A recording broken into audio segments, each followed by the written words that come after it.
Hello, it's Jillian Schleicher.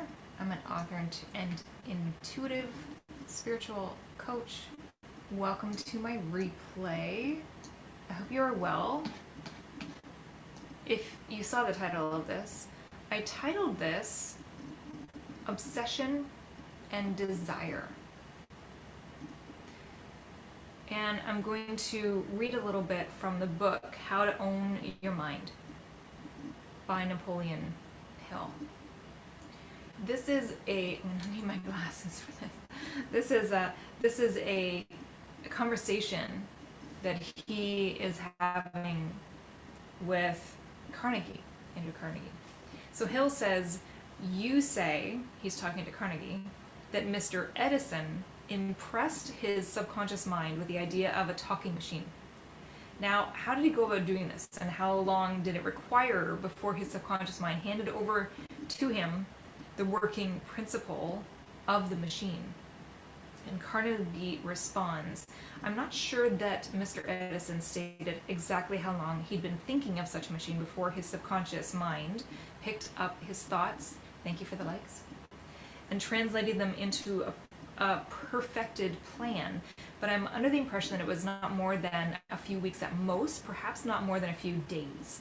So he impressed his subconscious mind with the idea of, I want this to happen, and it could have been a few days, and that came into his head, right?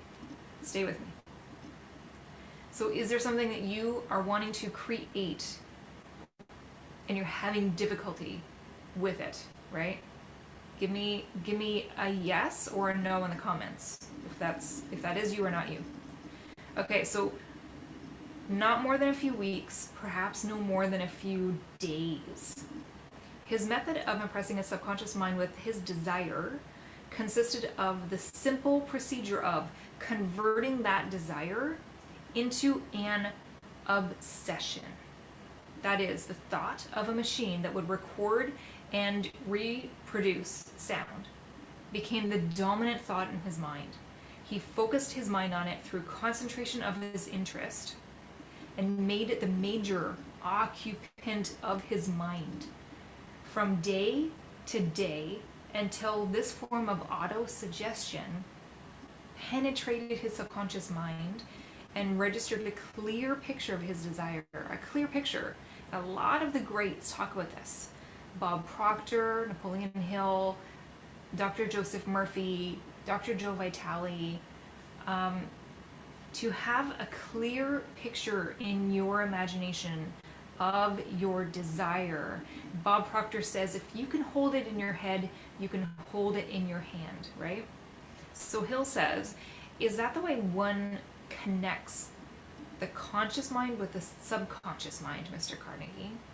Carnegie says, yes, that is the simplest known method. You see, therefore, why I have emphasized the importance of intensifying one's desires until they become obsessional. A deep burning desire is picked up by the subconscious and acted upon much more definitively and quickly than an ordinary desire. A mere wish appears to make no impression on the subconscious. A mere wish. I wrote a blog post a while ago that talked about wishful thinking versus manifesting. And this is the difference. I talk all the time about what Mike Dooley has said, thoughts become things. If you feel magnetic, hey, thanks for the likes. If you feel magnetic, if you tune into that feeling of that burning desire. Now, the desire, the burning desire, the obsession, the focus, the potency would be better if there's no fear or frustration attached to that. And when you can get a visual representation of that thing, of that desire, you repeat that over and over and over again. I want you to leave me a comment. Share this if you think this is useful and helpful. Leave me a comment with how clear is the vision of your desire. How clear? So give me a percentage. How clear is your future vision? How clear is your desire? How good does it feel to have it in your hand? Coming back to obsession and desire. Sometimes these are looked at as wrong, as bad. You shouldn't be obsessed over things. You shouldn't desire things. Buddha desired enlightenment. Was he wrong? I don't think so. Desire is not bad. And obsession doesn't have to be bad. Sure, there's a part of obsession that can be bad, but we're talking, you and I, we're talking right now about an obsession that is focus, potency. Focus to the point of there's no other option but for you to be certain that it is yours already. That's what I'm talking about.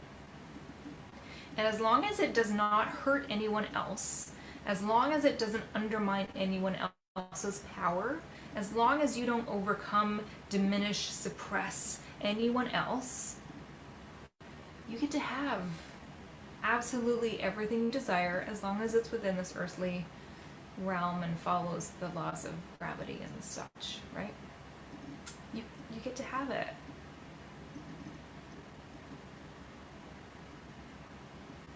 And if there's any of those voices in the back of your head going, what is she talking about? It's not that easy. Just think of a light switch and go, just shut it off just for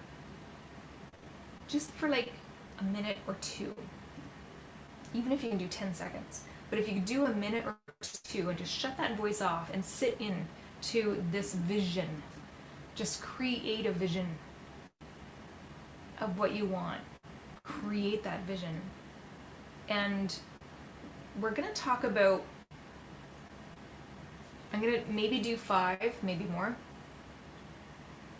days of magnetism. The 5 days of magnetism. And I'm going to give you more tools to really fuel these desires. Fuel and throw fuel on the fire of your manifesting power. And this is for free in my Facebook group that it is for free. It's a free group. And it's 5 days of magnetism.